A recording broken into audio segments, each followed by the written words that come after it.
I understand this too. So I was a teacher, a high school teacher and middle school teacher for over 13 years. And so I've worked with students of all kinds of abilities. And I have had students who are slow writers. I taught English. And who had a hard time retaining stuff. So Book of Shadows doesn't have to be a physical book. It could be a private Pinterest board. It could be a Google Doc where you just are, putting stuff in there. That might really help you, because then you're just kind of copying, pasting, and making more of a collage type of a thing instead of handwriting stuff. It does not have to be handwritten. And then you don't retain things.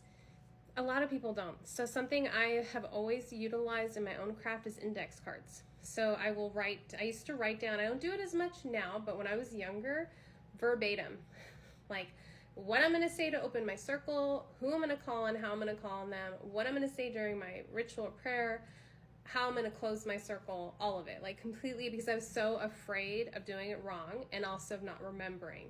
And so index cards, used them when I always told kids to use them when I was a teacher, telling them you to use them like I'm telling you to use them now, right?